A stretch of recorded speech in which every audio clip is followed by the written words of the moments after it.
কে জিতবেন ইউরোর golden boot? 3টি করে গোল নিয়ে 6 জন শীর্ষে থাকলেও বাস্তবতা বলছে হ্যারি কেইন বা ওলমো দুজনের একজন কিংবা দুজনই পেতে পারেন গোল্ডেন বুট। শাহরিয়ার বাবুর রিপোর্ট।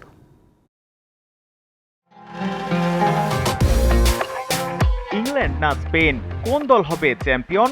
এই হিসাব নিকাশের পাশে আছে আরেক হিসেব, গোল্ডেন বুট জিতবেন কে? লড়াইয়ে আছেন 6 খেলোয়াড়। গোল সংখ্যায় সমান হলেও নেদারল্যান্ডসের গাকপো, জার্মানির মুসিয়ালা, জর্জিয়ার মিকাউতাদজে ও স্লোভাকিয়ার ইভান সানজের নেই গোল করার সুযোগ। তবে গোলের সুযোগ রয়েছে দুই ফাইনালিস্ট স্পেনের দানি ওলমো ও ইংল্যান্ডের হ্যারি কেইনের। 6 ফুটবলারের প্রত্যেকের আছে 3টি করে গোল।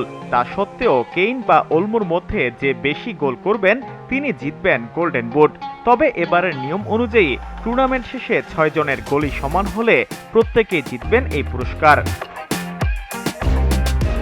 সম্ভাবনায় থাকা হ্যারি কেইনের সামনে আছে জার্ড মুলারের বিশ্বকাপ ও ইউরোতে গোল্ডেন বুট জেতার রেকর্ড ছোঁয়ার হাতছানি, যে রেকর্ডটি টিকে আছে 52 বছর ধরে।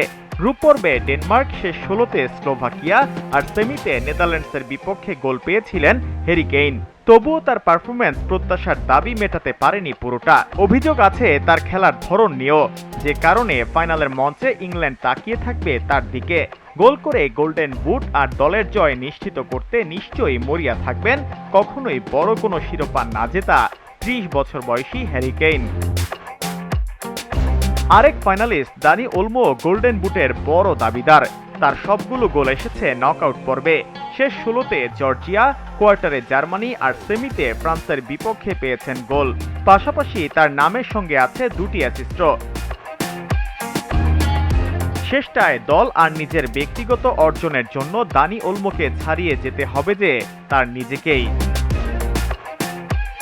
শাহরিয়ার বাবু, জিটিভি নিউজ।